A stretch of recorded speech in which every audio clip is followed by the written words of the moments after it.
Kerry Eurodyne got what he wanted. Fame, all his own. A fortune, all his to spend. Admiration on a worldwide scale. But was it, in the end, worth it?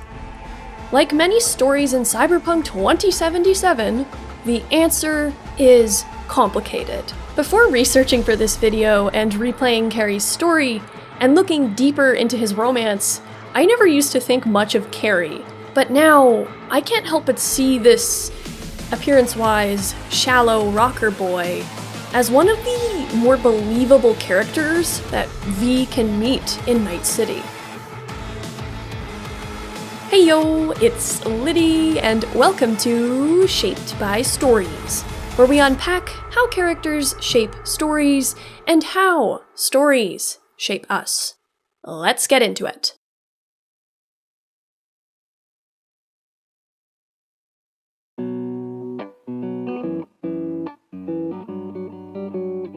Kerry Eurodyne was born on April 7th, 1988, in Masbate in the Philippines. Many longtime fans of cyberpunk lore believe Kerry Eurodyne is just a stage name, not unlike Johnny Silverhand, but we don't really have an idea of what Kerry's birth name could be. Kerry is also of at least partial Filipino descent, and we can see his culture reflected in his tattoos, and also in his spirituality. Kerry's early years aren't really spelled out to us. We don't actually have a solid confirmation of when Kerry met Johnny. Kerry says, while sipping his coffee with V in 2077, that he and Johnny used to come over to the Caliente from across the street and get coffee and food and all that.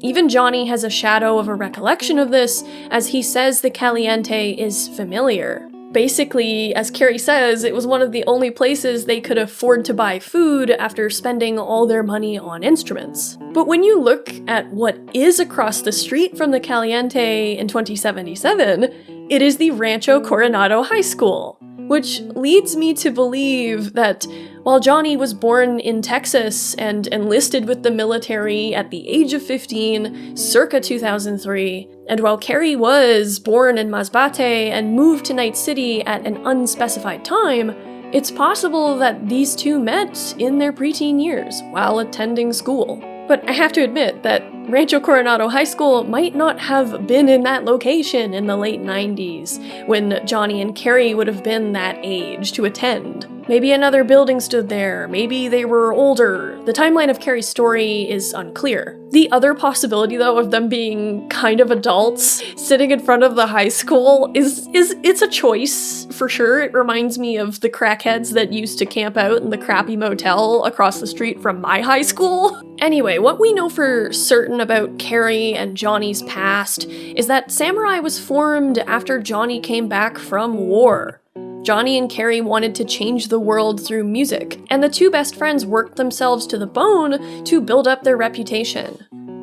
Both Johnny and Kerry had issues with the system of the world they lived in, although Johnny and Kerry both went about this message in different ways. While building up the band, Kerry used to work on boats as a server or a maintenance worker, writing songs and composing music in his spare time. It was during one of these stints that he found the time to write Samurai's hit song, Bleed the Beat. Kerry can tell V that while this song was perceived as yet another sticking it to the corpo overlords by the vast majority of his fans, it was far more meaningful to him than that. Kerry's dedication to making music was always a big part of his life, and he says that he composed on that boat until his fingers bled, making sure not to muck up all the fine linens and the champagne flutes with his raw, overworked hands. Blood, sweat, and tears for his art. Bleed the Beat was an ode to this, specifically bleeding in service to the rich. It wasn't just about anger at corpos for him, it was about the unavoidable hardship that came with being a bottom-of-the-barrel kid. Whether Kerry grew up in Rancho Coronado or not, he likely didn't come from a very well-off background. That he says he and Johnny spent everything they had on their musical instruments in their attempts to make it big and to make money off music, that just shows that they were not drowning in eddies. Some say the best artists are born of hardship, and I think that's true for Kerry in this sense. It certainly is for Johnny, and they're very similar in many ways. This made them both a potent artistic duo, but it also made them a very toxic mess. Samurai was coined so by band member Nancy Hartley, or as we know her in 2077, Bess Isis. Nancy had her own interesting reasons for picking the name Samurai, involving history, philosophy, and irony. We'll delve deeper into her in the Samurai video. Whereas Johnny and Kerry, they didn't care about her deeper reasons, they just liked how the band name sounded and how the logo looked. Samurai played at cheap back alley clubs for a long time, including their first official gig at the Red Dirt Bar in Rancho. At some point in 2003, at the Rainbow Cadenza Club, they were picked up by an agent and signed to Universal Recording. Finally, on a label, Johnny and Kerry toured like the musicians they had aspired to be, with bandmates Nancy, Denny, and Henry. Despite the band's impeccable, almost overnight success, Kerry and Johnny, both very passionate in their own ways about their art, began to clash. While both these strong personalities wanted to change the world through music, for Johnny, this whole project with Samurai was always more about the message he was trying to spread, about waking people up. Johnny had his own political messages that he was willing to spread through even extreme means. And more often than not, Johnny got his way. He did get into trouble and he quickly became a controversial figure. But for Kerry, he never really wanted to step on anybody else's toes, as Johnny says. And Kerry was also more focused on the music he was making. Yes, the message did mean something to him, but the whole value of rebellion and tearing down the corpo overlords was never as big a focus for him as being artistic and creative was. This is one of the major reasons why Kerry and Johnny had a lot of issues with each other as time went on. Kerry tried to leave Samurai numerous times over the years, wanting to do his own thing creatively, but something, likely Johnny, always pulled him back. I don't think it's a crazy thing to assume that Johnny and Kerry had a very toxic friendship. Johnny is a very narcissistic person, he's very manipulative, and he's very self-centered. And while I definitely think Kerry is self-centered and can be considered manipulative as well, I do think that Johnny did yank Kerry's feelings around in a really unfair way to keep his most musically gifted bandmate around. It is heavily hinted at throughout Kerry's quests that Kerry was sort of in love with Johnny, or at least the idea of Johnny. Johnny basically sort of spells out, at least Relic Johnny does, that he was kind of aware of Kerry's feelings for him. I think as much as Kerry wanted to be as creatively bold as Johnny could be, and as much as he wanted to emulate him sort of, to have that star power, I think he did develop some really complex feelings for him over time on a different level. And there's some conflicting information that poses the possibility that Johnny may have used that to keep Kerry around. Johnny says in Cyberpunk 2077 that he never slept with Kerry. He can say this in the joking way to Rogue at the drive-in by saying he should have slept with Kerry. Another time he says the main problem with anything happening between him and Kerry is that Kerry had a penis. But in one of the guidebooks for the actual game, Cyberpunk 2077, there's a handbook that talks of Johnny having slept with Kerry, and almost everybody else in the band at some point or other, including Henry. One does have to remember that the Johnny in V's head doesn't have exactly the same memories as maybe original Johnny would.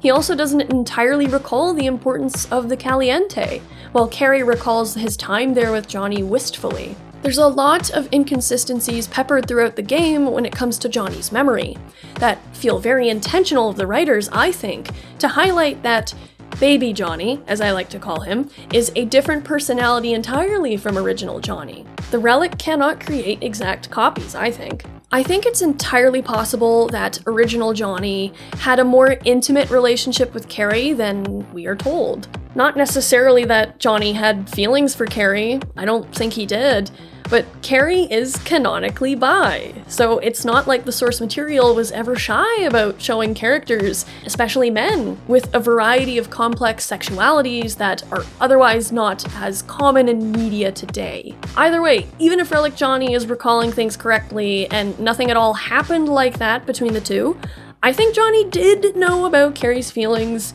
as he basically admits as much, and I wouldn't put it past Johnny to have used those feelings to lure Kerry back into the band and not leave. That was until 2008. Samurai broke up for a lot of reasons, honestly. There was a lot of interband conflict between probably all of the members. But the straw that broke the camel's back was when Nancy, after admitting to her bandmates that her husband was abusing her, actually ended up killing him in self-defense when he went to beat her again.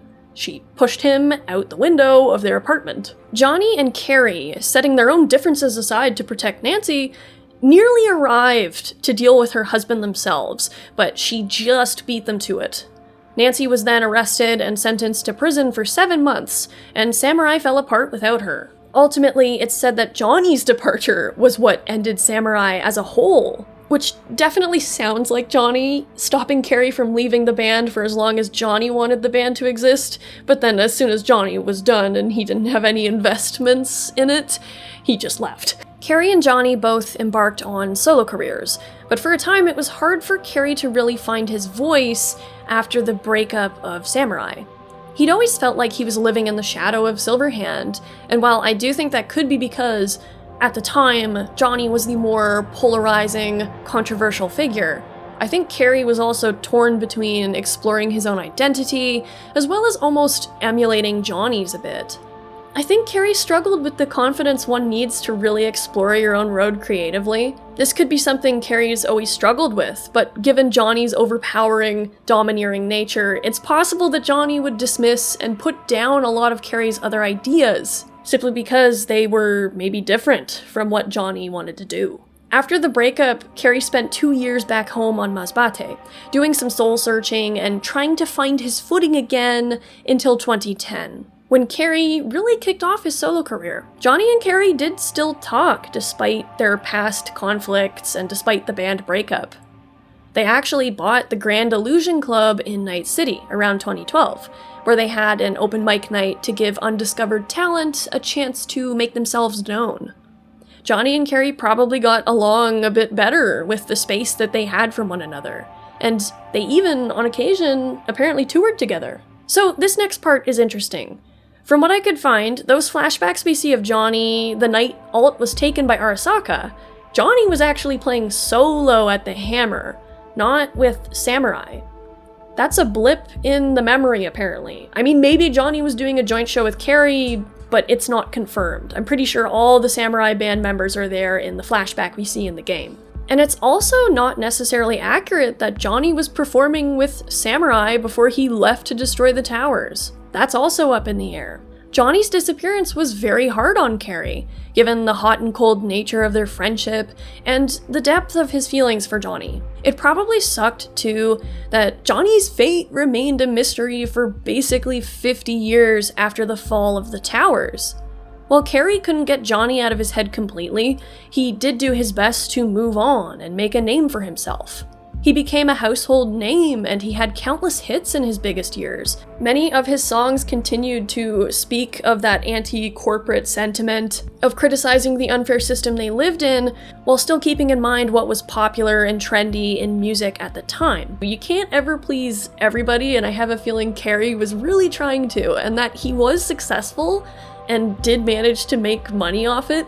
That says a lot about his talents and abilities to blend all these things together and make art that became world famous. Kerry's success far exceeded the success of the band that he started out with. Many describe Kerry as having real talent, not like the terrorist hack that was Johnny Silverhand. It's interesting to see how, like, Johnny, who was a bigger deal at the time, is now viewed by, like, more music critics in 2077 as not being that musically talented. It's interesting to see that Kerry, probably after hearing a lot of criticism from Johnny, is probably eating up all the positive feedback that he got in his heyday from people who are recognizing that he's very talented on his own. And while you might think that this praise puffed Kerry up and made him more confident overall, in the end, it was ultimately very hollow for him. It wasn't as fulfilling as perhaps Kerry had imagined it would be to be a successful rock star. Kerry eventually settled down with a woman named Louise and had 2 children, Kim and Ted.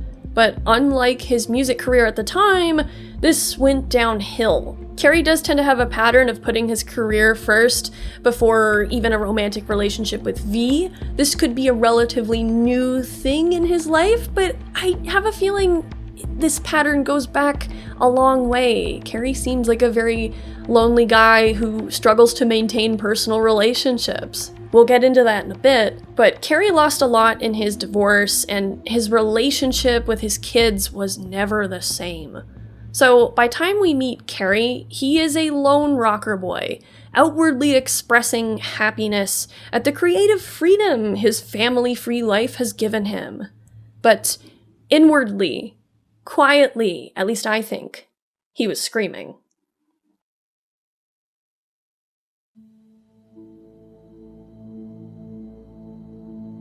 Relic Johnny, or Baby Johnny, has a lot of character development to do in the latter half of Cyberpunk 2077, unless you choose to avoid those quests. And part of that optional personal development is that Johnny wants to do better by those he considers friends than original Johnny did. The last person on that short list is Kerry Eurodyne. Johnny is a bit concerned as he's heard Kerry's had a recent suicide attempt, and he's also read some articles highlighting his alleged depression. And so, off he goes to play the liaison in this very strange reunion because Johnny is a tech ghost. And Kerry is an 89-year-old man who looks like he's 50-something. It's crazy what they can do in these days. Kerry's also been in the music biz for potentially 70+ years, too, so yeah, most of his life, which is crazy to think about. He's got a career that has far surpassed Johnny's, Samurai's, and probably all of Kerry's own expectations. He's been living the high life from his villa in the North Oak Hills of Night City, but his life is anything but happy when you actually look at the inside of it. The first thing we notice is how off Kerry sounds on the intercom at the gate, probably drunk and sleep-deprived. But as you enter his property, I gotta say, they really nailed the empty yet messy nature that depression can have. That depression mess. Kerry's house is full of all the trappings of the rich and the illustrious, of course, designer furniture, expensive trimmings, but it's not a homey kind of home. There's very little hints of personal elements. Even Johnny comments on how not Kerry the whole place feels. And despite the gap of time between the two, how Johnny is still sort of back in the 2020s with his last interaction with Kerry versus Kerry being in 2077, Johnny's not wrong, as we soon see. The mess of depression in this house hits. I can't say I've seen any other games kind of nail it like Kerry's house, because I don't know, the household mess of depression isn't necessarily like a hoarder. It's not that you have mountains and piles of shit everywhere. A lot of the time, that kind of mess just has the energy of, oh, there's a French fry on the floor, and I just don't have it in me to pick it up. There's a blanket on the table, but I just don't have the energy to care. Which sounds lame, but it's the most pathetic feeling in the world. Also, side note, I found the other half of Big Joe's Burger in Kerry's house, and I'm like, how did that get there, Kerry? Do you have something to tell us? A lot of Kerry's workout equipment is stored away, or just left out haphazardly, probably just gathering dust. Some of his instruments are knocked over, there's graffiti on the wall inside the house, probably by his own hand, or maybe it was by the guy who broke in to steal his guitar, the guitar that you can actually steal back in that one quest for Padre. There's nothing about this house overall, in the end, that really feels personal to him, aside from 2 things. The picture of Kerry shedding his samurai skin, and a picture of his ex-wife, Louise. Now, the first picture, or portrait, shows Kerry literally shedding the robes of a samurai in a pile on the floor, standing naked and holding a sword. It reminds me of that Geralt portrait you can get in Blood and Wine, but just because the art shows that Kerry has shed the robes, the skin of samurai, as if he's now coming into his own. That doesn't necessarily mean it's true to life. Rather, this piece, I think, speaks of his greatest wish, to let go of his past. Something he hasn't really been able to do. Even Kerry's solo music bears an emblem, not unlike Samurai's. Kerry might wish to manifest this change, to will it to happen to him. I see this art as his way of trying to create that change. If art imitates life, then life imitates art, right? And that's actually a big theme I find of Kerry's story, or at least one of them. Kerry has spent a long time trying to find fulfillment externally, but never quite succeeding. I think that's a common problem we all face at one time or another. It's hard to look inward sometimes. We see how Kerry keeps reviews of his work, positive and negative, reviews of other people's work in the music industry, in his house. And one can only imagine how many times he's read all of these files. It's probably even more painful that most of his new work has not been viewed as positively as his past music. Kerry tries to manifest change also through spirituality and listening to his guru back in the Philippines. But advice is like therapy. It can't just fix you. You have to take those tools from that advice or from that therapy and find a way to use them to enact the change in your life or in yourself that you want. Kerry tends to turn to impulse and destruction to try and enact change. And while I can understand some of it, it feels very listless and I feel very sad for him. It's very ironic that a creative person like Kerry can make a lot of stagnant choices throughout his quests. Stagnant like the waters that he sinks that yacht into. Yes, like Kerry says on the beach, he can be happy in that moment as he watches that ship burn. But what happens after that? Yes, Kerry can feel maybe a bit better about himself, maybe having taken matters into his own hands, but I don't know. I worry about him, especially depending on the choices you make with Us Cracks, which I'm excited to talk about because Us Cracks is fun. Also, when it comes to the picture of Louise, Kerry's ex-wife, we see another layer of Kerry. Kerry is such a deep and almost subtle character. He doesn't really show us, even if you romance him, all of his layers. He doesn't really ever get fully vulnerable with V. He's far more vulnerable with Johnny than he ever, I think, could be with V. Unless V somehow survives longer than 6 months after the ending and Kerry and V get to have a lot of time together. In that case, that's possible, but either way with Kerry, we have to learn a lot of things about him through clues and hints and reading between the lines of things that he says.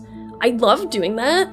And I also love what that reveals about him. I feel like the writers really did a great job with the show don't tell aspect of Kerry. Kerry can speak to V and Johnny like his divorce and estrangement from his family has been a positive thing, but this feels very thin.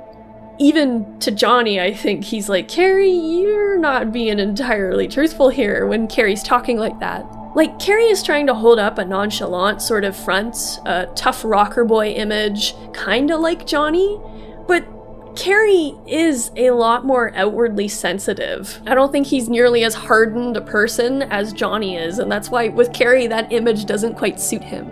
It damages him a lot more apparently than, say, it looks like it does with Johnny. I think Kerry misses his family deeply. I think he views it as his biggest screw-up to have lost that, though he tries to make it seem like he doesn't care. Like his career is all that matters. He tries to make it look more professional, but I actually think that Kerry, considering what Kerry can admit in the Star ending, Kerry is very fearful, he's very anxious, and I think he's scared of the vulnerability that comes with maintaining relationships. And I think deep down he kind of knows that this is a problem he has, and that could be why his family life fell apart. Obviously Louise means something to him. I can't see why else he would still have her photo on his coffee table like that, where he can see her every day. I don't think that's the energy of someone who hates their ex-wife. Of all the truly personal items in his apartment, guitars aside and naked portrait aside,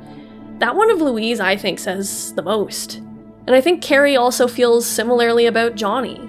The whole thing of what could have been. I could have been happy if I did X, or had Y, or decided Z.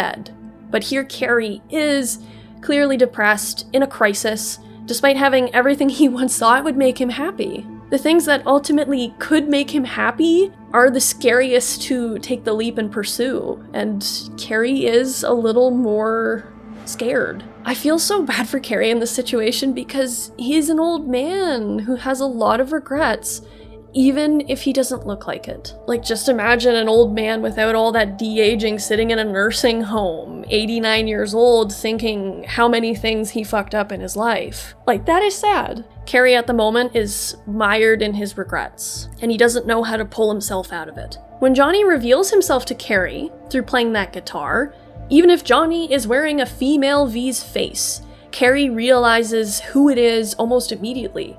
He holds Johnny V at gunpoint and demands he continue playing, demands to hear the last words Johnny ever said to him, and that's all it takes. It's also kind of interesting to note that I'm willing to bet Kerry is also on edge about an intruder in his house because of that guy who broke into his house and stole his guitar. I mean, I imagine anybody would be freaked out if some random stranger broke into your house with high security to start playing your guitar, but that adds another layer to it. And Kerry, after punching Johnny in the face, seems like he's kind of on, let's say, cloud 7. They muse over all the good old days they once had. Those better days that seem so much brighter in memory. Johnny tells the story of how he ended up in V's body, about his death. Kerry dismisses all talk of attempted suicide when Johnny asks, and also his depression, as cooked-up publicity bullshit. He waves it off like it's nothing. But his surroundings show us another story. Anyway, for now, Kerry cooks up a big plan to reunite Samurai for one last gig, a reunion, a reignition of that old fire in Kerry. For fun and for good times is all. But we're faced with the passage of time throughout this quest. Times change, people change. Things can never really be the same. You can't reignite an old fire that's already died, you just light a new one. Nancy is now a media named Bess Isis. Denny has been living her own life as a musician in her own bands. And Johnny is, in my case, a 23-year-old woman masquerading as Kerry's output who people might think is a mega Silverhand fan. And then there's Henry. Oh, Henry. Getting Nancy to back the gig is really simple after V and Johnny get her out of the Totentons. She even plans the whole gig to be at the Red Dirt, where Samurai played their first gig. But Kerry really does a big whoopsie with Henry and Denny. And it says a lot about Kerry. Kerry literally helps break Henry out of rehab. They escape out a window, which sounds pretty funny, until you recognize how messed up that is. Kerry admits that he's had no contact with Henry, he doesn't really seem to know what's been going on with him. One would think, though, that if you found out your old friend was in rehab, after all these years of not knowing what's going on with him, you would be like, ooh, oh my god, what happened? Is he okay? Maybe I should leave him be while he sorts himself out? Anybody who's ever either been to rehab or had to help someone realize they need to go to rehab, which is really hard, knows how hard it is. Like, people don't just go to rehab for fun, there's usually some pretty big issues. And I reckon that Kerry was at least aware of Henry's previous mental health issues, at least following the breakup of Samurai, because Henry was in a sort of work-related accident that led to a brain injury that sent him on a downward spiral. Kerry's actions here not really thinking about the implications of Henry being in rehab and just breaking him out because he just needs him for his own purpose. Feels very selfish, a la Silverhand. Not only that, but Kerry also gave Henry Denny's address without having any knowledge of their relationship at all, and without he himself really having any relationship with Denny. Henry steals a cement truck and fills Denny's pool with enough cement to pour a pad for a decently sized doghouse for my dog, because I love her and she needs all her space for all her toys. And now you have to choose between Henry or Denny for the reunion performance. You can't have both. Denny's not into it. So we can see that this concert isn't necessarily about getting the old band back together just for the sake of old friendships and old times. There's something else at play here, otherwise Kerry would have cared a little more to know more about these people or to have kept in contact with them. Denny also reveals that she only has such a bad relationship with Henry because Henry only bothered with her for as long as he needed her. Denny used to be a good friend who would help him out of his bouts of unemployment and substance abuse. Denny hooked him up with another band, and it was a promising thing for Henry, as he had stopped using drugs at this time. But as soon as he joined up with them, he stopped talking with Denny, he vanished and blew her off. And he only came crawling back after the band that she had set him up with booted him out after partying with him for a month. Denny had enough and she cut all ties with Henry for her own sake. Yeah, you can't help but feel bad for Henry to an extent, seeing him sitting on a curb like a sad sop. He does seem happier to be back with the band than Denny does, if you do choose him. His life doesn't sound like it's been a very fun one, and he hasn't had many wins, I'd wager. This gig probably means a lot to him genuinely. I would argue that to Henry, he's the most excited to have the band back together. Kerry uses this as a surface reason for why he wants to do this reunion, but Henry's the only one I think who genuinely feels like that because he's still willing to play with Denny despite everything. He's totally down even though he's kind of an idiot. It's interesting when you take into account that Denny describes Henry as the kind of person who only really bothers with people when he needs something from them, and Kerry is kind of giving that same energy a bit with most of the old members of Samurai here. It does sort of reflect a little bit back to us to show us the kind of person that Kerry kind of is. He's not super different from Johnny in the sense of him being kind of impulsive and self-centered. But I just hope that Henry goes back to rehab and gets himself together, because, addiction's not fun, and, But damn it, Kerry, you can't just give people's personal information out like that. You can't just break Henry out of rehab. If Henry's saying he had no idea that Denny was in Night City, there's probably a reason why. At the Red Dirt, most of the old Samurai crew reunites, and it plays a great show. It's a really cool segment. But after is when we learn some more information about Kerry. Kerry speaks after this concert like he's got his mojo back, he's gonna create again. And yeah, he ultimately does, as we can see throughout the later quests. But something about it does feel a little off still. Even Johnny admits that the whole time. He kind of sensed that Kerry wanted this concert, not for the more wholesome, getting the band back together reasons, as he sort of states, but to reignite that past fire that he's so desperately been seeking.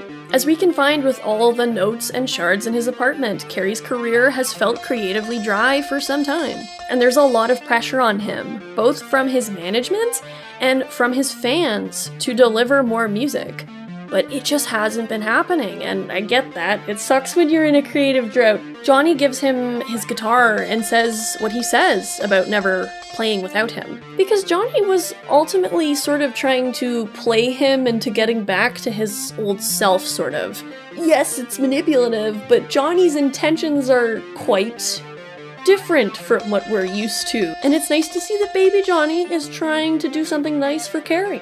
Kerry also gives V and Johnny his pistol, called the Archangel. He says this was the very pistol he aimed at Johnny, his signature armament, when Johnny and V broke into his home. But he also says, No, you shouldn't have, really. The very gun I tried to shoot Johnny with when he broke into my house. Meaning you tried to shoot me? Yeah. And earlier...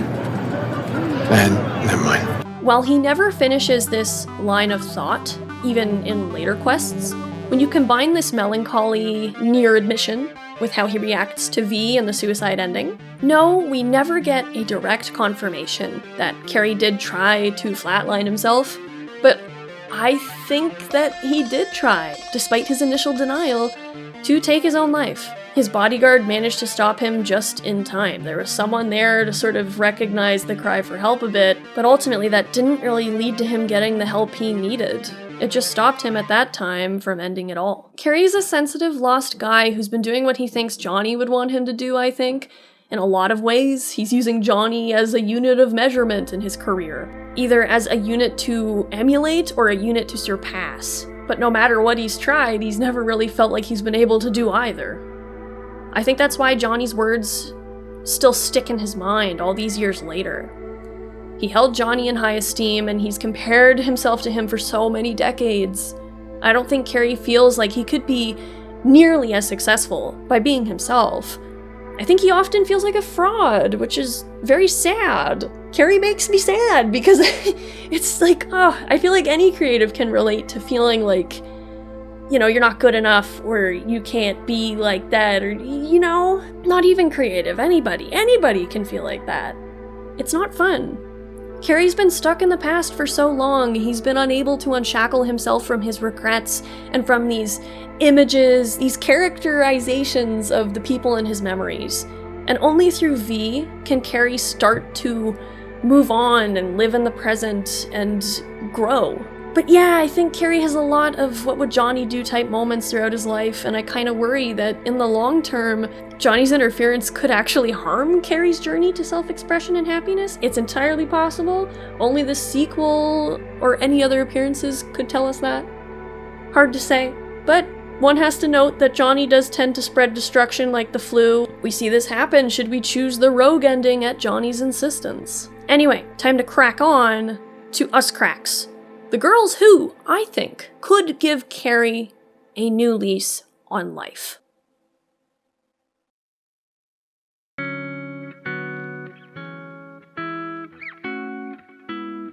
Despite Kerry's supposed solving of his creative problem, he now has another, and it's the worst thing any artist can possibly face, no exceptions. Japanese girl bands.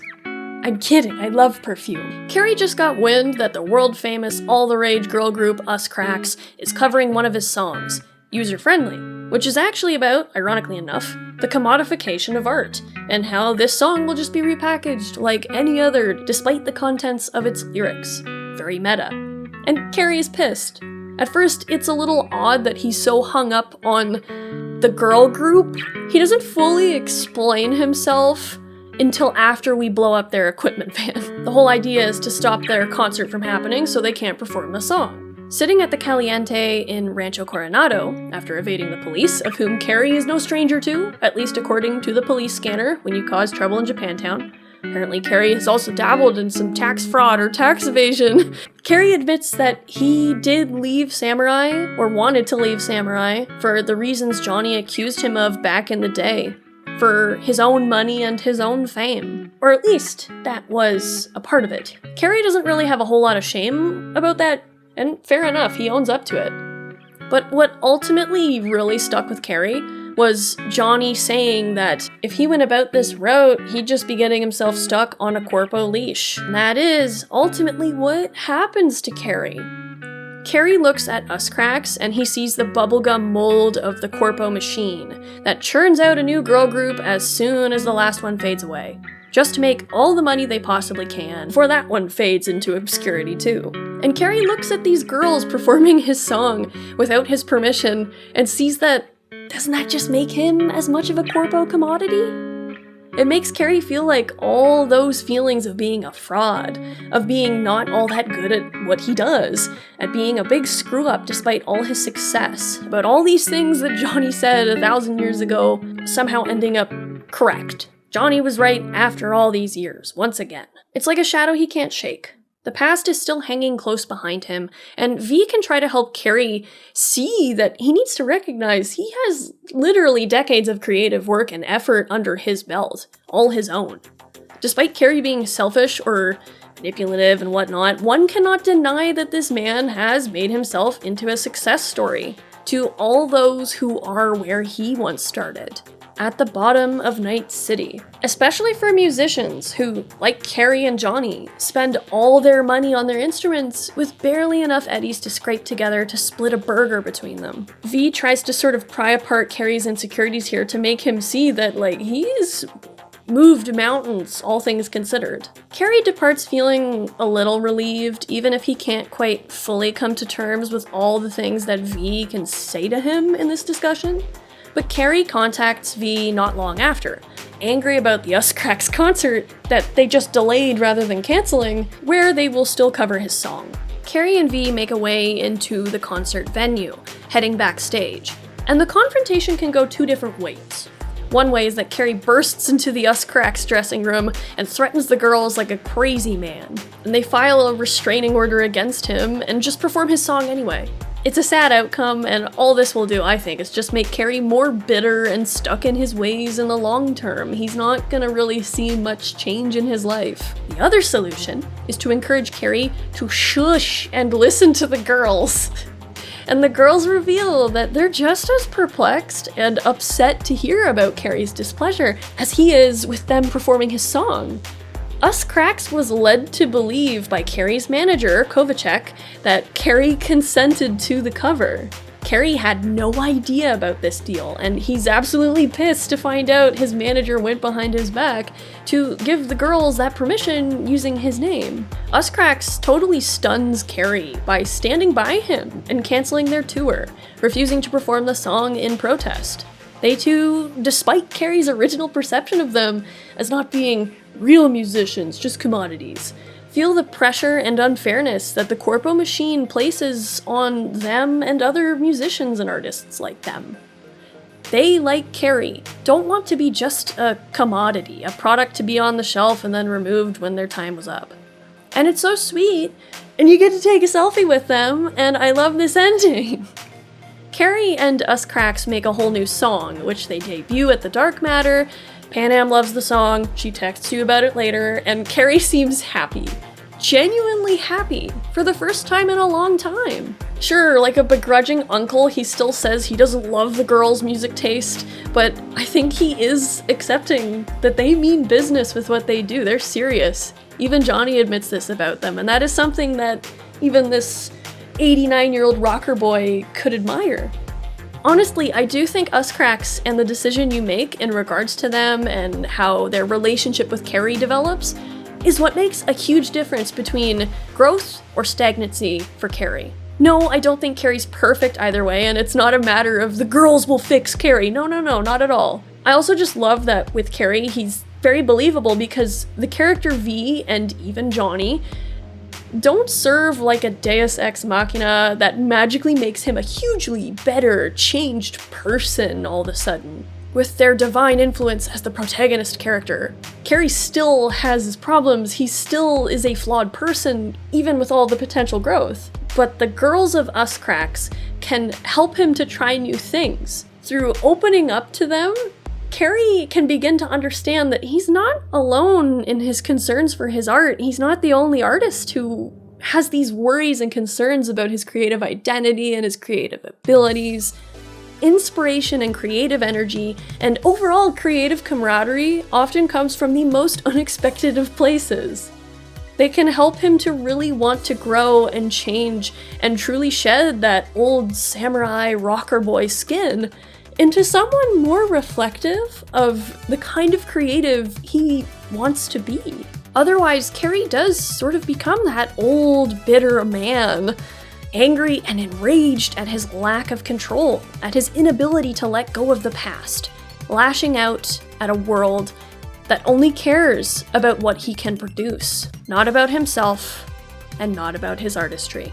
And the other hope, too, when it comes to Us Cracks and Kerry, with these girls being open and honest with him, and even kind of being vulnerable with him, with how much they love his music, might even be the first important steps of Kerry seeing how opening up to others, and being a bit braver with his feelings, as in being more comfortable with friendships again, could inspire him to be more vulnerable, slowly, someday along the way, to let more new and healthy, real people into his life. Not just memories, not just ghosts. It's like that Song of Ice and Fire quote, the lone wolf dies, the pack survives kind of thing. Kerry can't go on alone forever. Nobody can. And speaking of ghosts of the past and A Song of Ice and Fire, or as you might know it, Game of Thrones, I want to talk about what you're all, I'm sure, expecting me to get into. Parasocial relationships.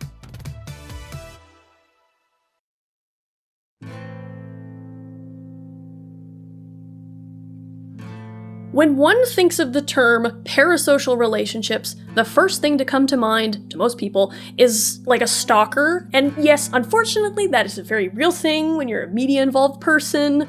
Thankfully, I've never had that insofar as I am aware of. Maybe they're very good stalkers and they're just really good at not making themselves known to me. But back in my cosplay days, because I used to do professional cosplay, I knew of a lot of girls that had stalker incidents. And some guys too.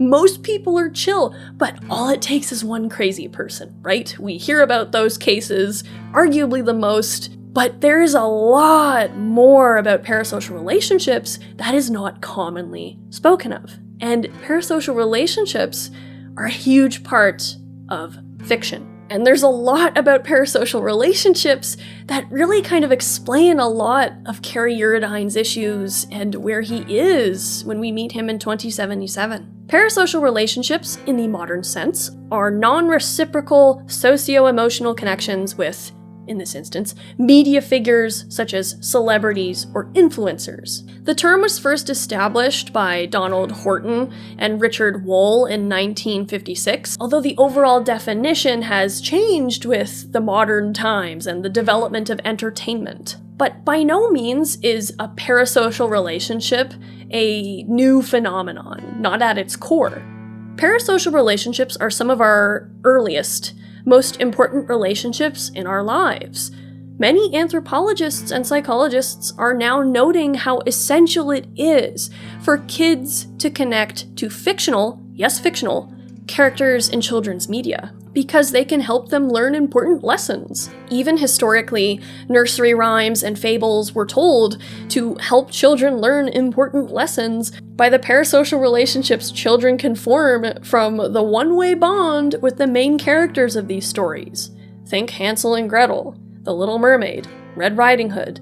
All of these stories in their original iterations are super messed up, yes, with horrible things happening to the titular characters, but they were told to get it through the very stubborn skulls of kids, things that they need to watch out for in the big bad world. In modern day, most kids' stories are more about building kids up, rather than warning them of cannibals, which, understandable, but it's the same sort of premise. The purpose is still there. Sometimes the best way to teach a lesson to a kid is not to deliberately spell it out to them, but to have them sort of like go through a more empathetic experience through a fictional character. One could even reach back to as far back as uncharted history, when we were nomadic and spent our nights in caves or around the fire, telling stories for entertainment or for lessons and whatnot, conveying stories of ancestors and where they hunted and how they lived in tough times, could both create a link between the dead and the living, the past and present. Even religion is considered a parasocial relationship. God is the ultimate no-face influencer. Throughout history up to present, countless figures in countless religions and mythologies have been held in intimate, close understanding, or even in fear and terror by humans, even without, well, physically meeting them. Unless you have and you're just not telling anyone where they're at. I suppose I've met Satan. He lived in my aunt's barn in the body of a cat. Parasocial relationships are most present, however, right under our everyday noses, in arts and entertainment. Especially in fiction, because they can help someone expand their empathy. The mark of an excellent writer, that I think every writer hopes they can someday accomplish or achieve, is create a character that people feel as if they know them personally, whose experiences they feel they lived with them. Yes, it's a one-way bond to a person who doesn't exist, but that's how you know you've done good. You've made a fake person feel real enough that someone connects to them and maybe even grows as a person because of them. But there are a couple lines where a parasocial relationship can become unhealthy. And we see a couple instances of both these lines being crossed with Kerry. Parasocial relationships are not inherently unhealthy. I just want to highlight that. They're a feature of how our extremely social brains work. It's a feature, not a bug. The ability to have parasocial relationships with otherwise fictional characters throughout our existence has been a huge benefit to our survival. It all connects to our storytelling brains. But they were never meant to be substitutes for real human relationships with real people. We need those too. Humans do require, naturally, a bit more interaction than that to maintain their basic mental health. even physical. Without meaningful relationships and bonds with other people, regardless of the amount of relationships that one desires to have, we do eventually show signs of depression. We feel isolated, we lose motivation, we lose energy. That's a very interesting thing about social animals like us. Kerry is, as I said, very lonely. He doesn't really seem to have any real friends. He only really has his housekeeper and I think his chef in his life, but those are employees, they're not his friends. He's only really kept in contact with Nancy from Samurai, but even then it seems like both have been really busy with their lives and their careers, to a point of not really being all that close to each other. Kerry's also lost the family he once had for ultimately unknown reasons, but that he still keeps Louise's picture shows he still does hold her memory very close to his heart. He probably remembers the old Louise, the old him, times that in memory seem so ideal, and it's just like, where did it all go wrong?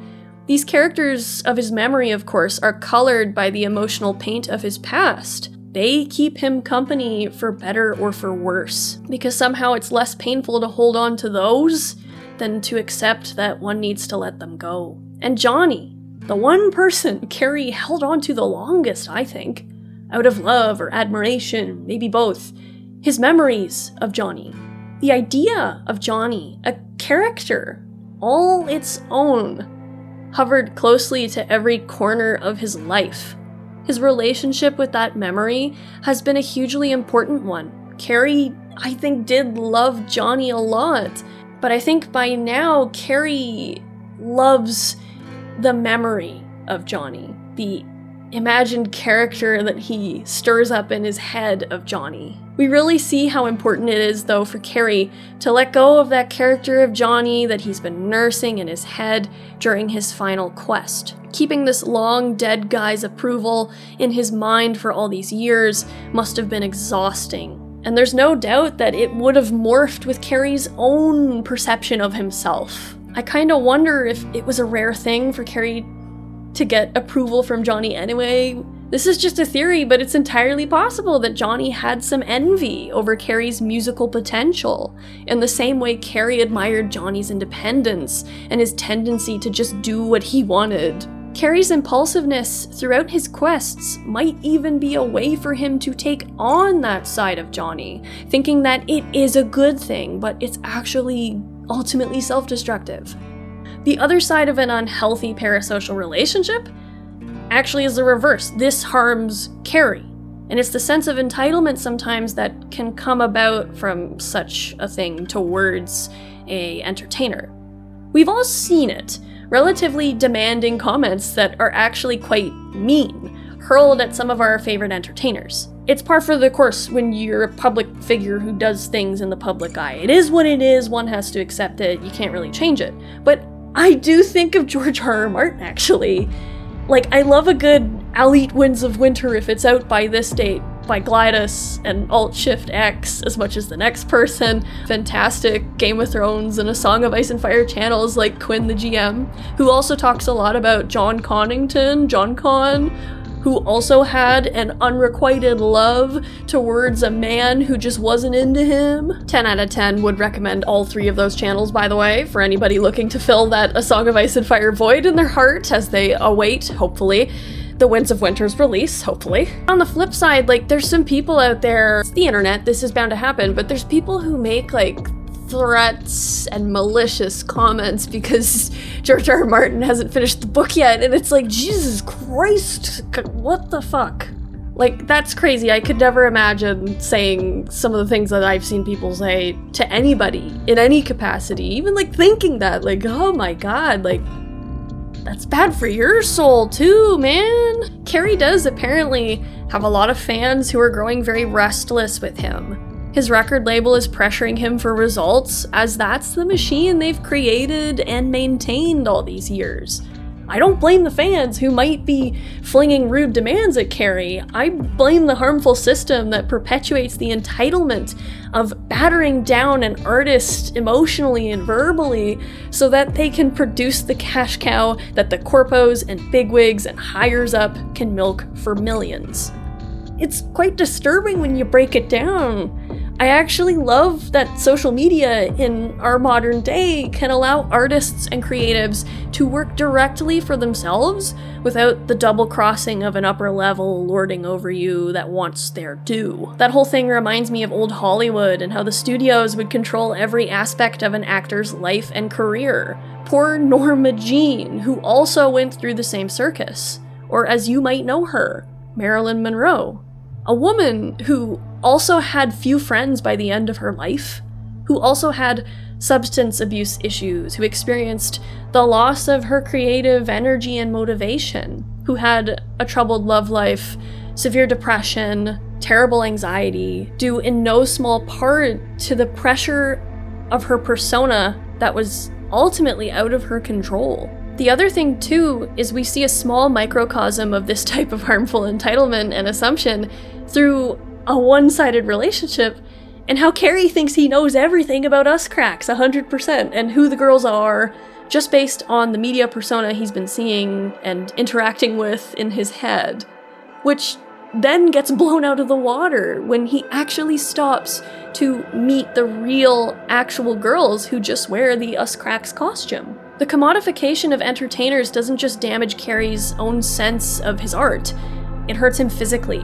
mentally, and I hope that with the us cracks on his side, he can find a way to take back the reins, held by those at his record label, and maybe, not unlike he and Johnny did with their shared club back in the day, start their own musical venture, by artists, for artists. One can only hope. But now that we've covered the parasocial aspect to Kerry Eurodyne, we must talk about what we've all been waiting for, the romance.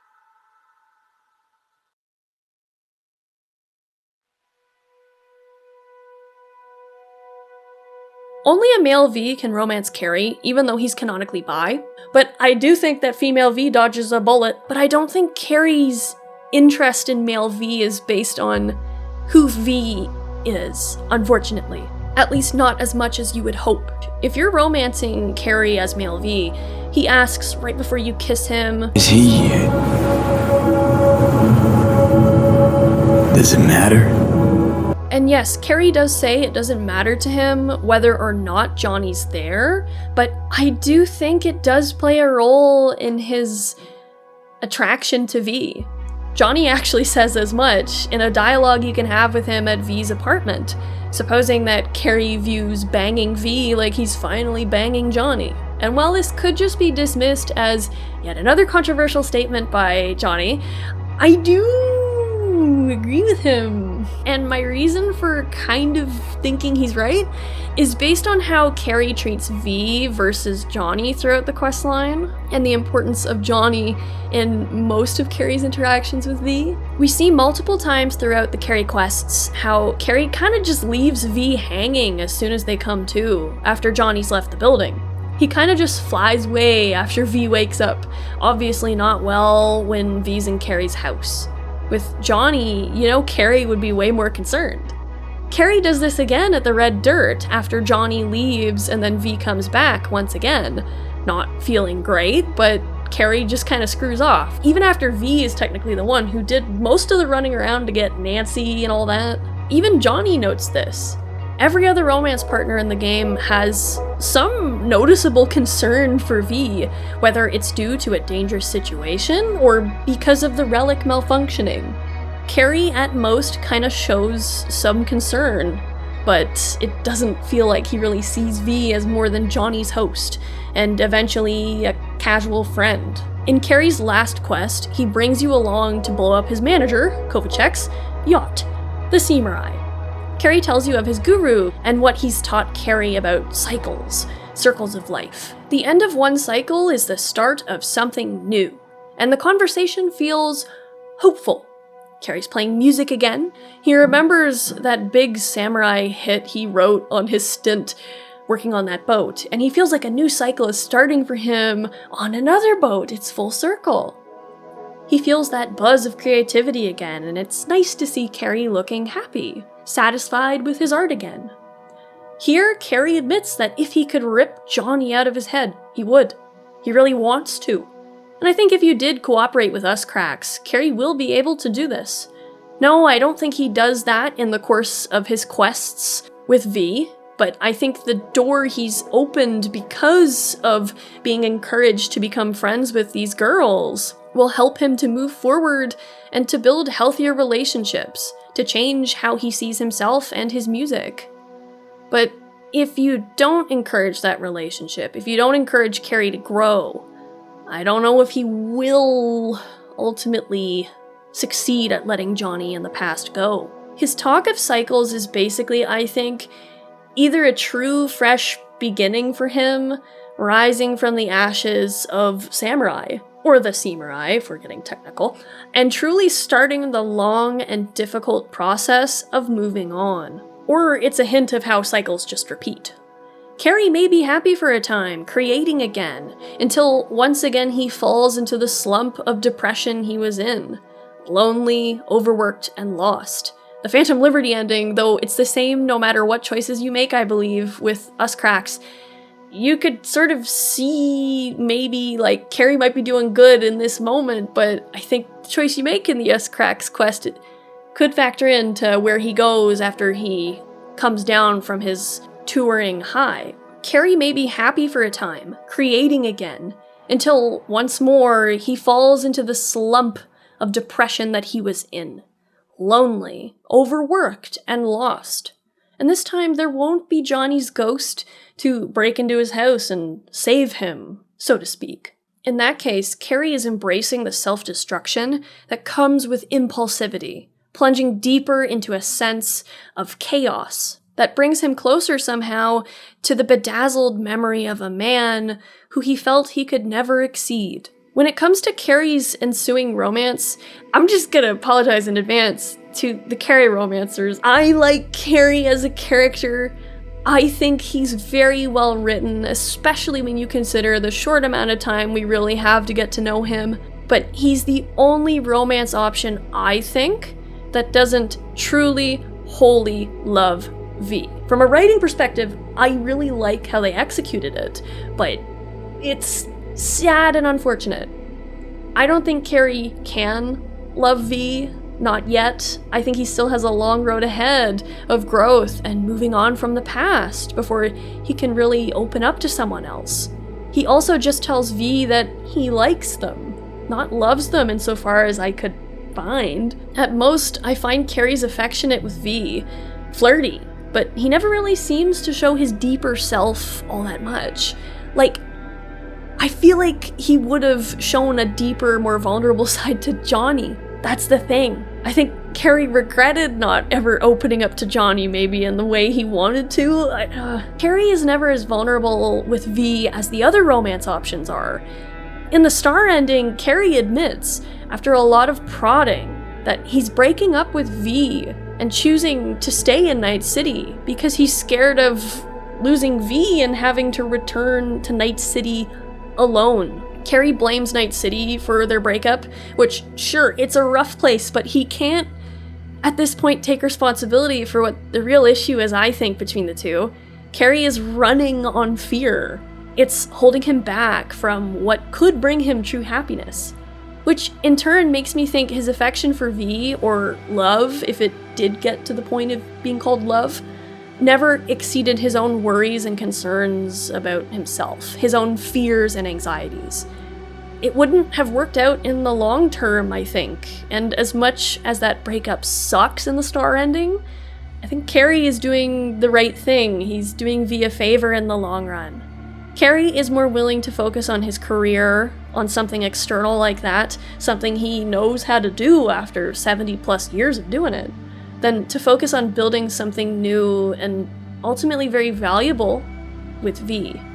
That doesn't make him a bad person, not at all, but it just shows that it was not going to work out, I think, no matter the ending. I do feel bad for V because I think it is very hurtful to V. I wonder if V is thinking, is it because Johnny's gone? But even River is more vulnerable with V than Kerry is. It's a scary thing, but it's sort of necessary to build a strong relationship, even a friendship. And Kerry just can't do that yet with someone. He has a lot of self-exploration and growth to attend to. And when it comes to Johnny and Kerry's unresolved feelings for him, Kerry, in his mind, can get closer to Johnny than he ever has, even if it's through V, not Johnny, that he can have the intimate relationship with. I don't think Kerry is consciously thinking this, no, not at all, but I think it's a part of the attraction to V. It's the allure of what could have been almost being again, sort of like Rogue and Johnny. There's Johnny on the other side of the windows, probably feeling a little awkward. V as a friend is nice, and I think V can be a very important, encouraging figure in Kerry's life. But V does sort of represent a phantom thread back down the line to Johnny, and the last thread he needs to cut so he can become the person he's been dying to grow into. His own. As for V, God, it sucks that the male romance options in this game are like either more unhealthy in Kerry's case or chopped up like River's than both the female romances. It sucks. It sucks. Do I understand why? Yeah. I mean, most of the people playing this game will likely be guys who want to romance the ladies, but you know, no one's ever complained about a well-written, engaging, believable romance for a less popular character. A good story is a good story. And you know, like I said, a parasocial relationship with a character who's written well can make people look past the superficial side of it and just be like, that was a good story, I'm glad I tried that plotline. Rivers is almost okay, it's just that it's chopped the fuck up. Like, I love his quests. I want to romance River, but I find it really hard because there's no connection there. It feels like a wasted opportunity. It's not the same, so I almost always romance Judy because it's just like, this is probably better for my V. Also, all the male romance options break up with you if you leave Night City, whereas Judy and Pan Am, they're with you, and I'm just like, what the hell, guys? It makes me sad. As much as I love a good story depicting realistic, believable, flawed people like Kerry, it would suck for anybody who's playing a male V who wants to romance a man and have their only option be a joy toy or an 89-year-old rich grandpa who doesn't care as much about V as perhaps V might care about him. I get the vibe from male V's voice acting. It just feels like it's very hurtful for V when they find out Kerry is breaking up with them or Kerry has moved on. I feel bad for V. Like, I'm not saying the other relationships in this game are flawlessly healthy in comparison, but it's sad that the only male-on-male romance isn't really emotionally engaging in the same way that Judy and Pan Am's are. Anyway, regardless of the misgiving surrounding his romance in that sense, Kerry is an incredibly well-written character. His story is very much a show-don't-tell one, I find. You have to read between the lines to see how lonely he is and how hurt he is and how complex and layered he is. He's a creative man who bears his soul in his art, but also walks a fine line of pleasing the masses in order to keep up his rep, to keep making money, to fill those hollows of his life with eddies and words of praise. But because those are just things, they clear out so quickly he has to keep going. And it's just an exhausting cycle. Kerry seeks fulfillment externally unless you help him to see that where that fulfillment lies is ultimately within. It always has been, as I feel like his guru probably tried to communicate to him. We see how sensitive Kerry is to criticism and the opinions of others through those files in his apartment. We see the long-term effects of a toxic, likely emotionally abusive friendship with Johnny. We see the pain of someone who, on the surface, seems to have it all, but ultimately has nothing that he really feels holds value anymore.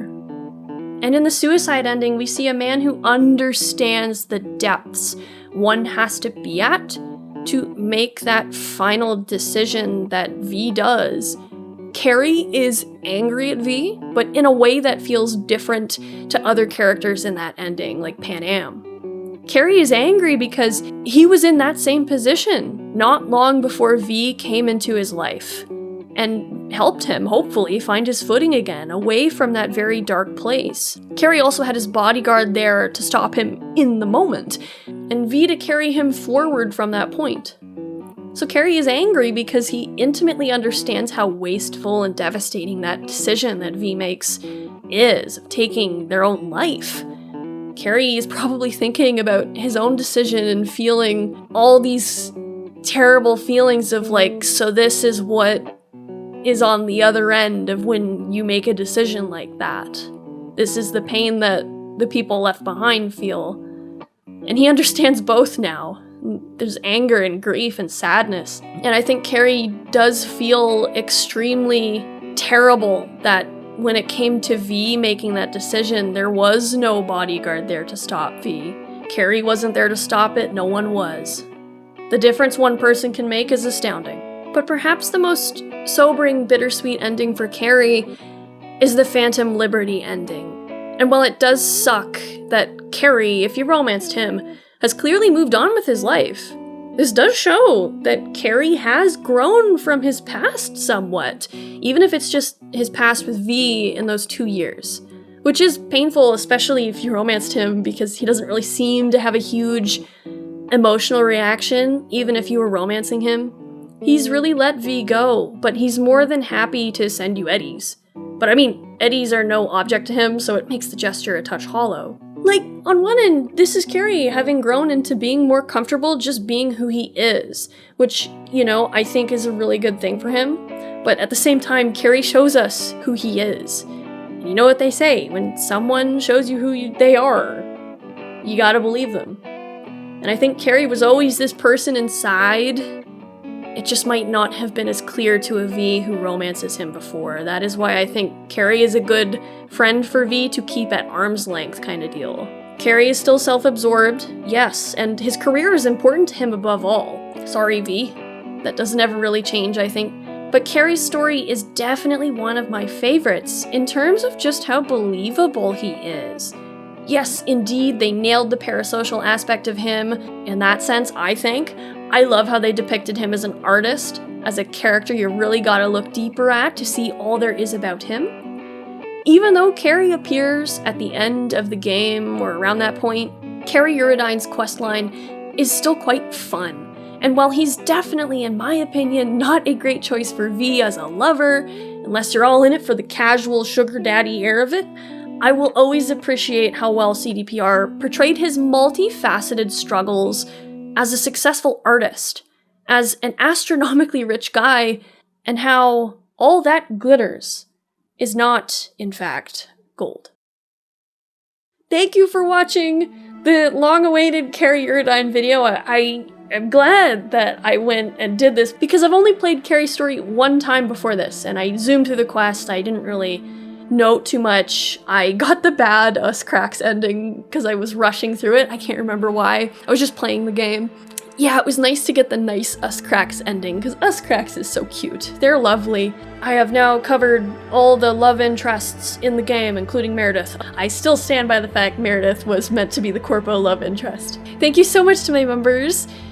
My members. Thank you very much for your support of the channel. It means a lot to have your support. And thank you to everybody for watching, for liking, commenting, if you want, subscribing. I really appreciate it. It genuinely helps out the channel a lot.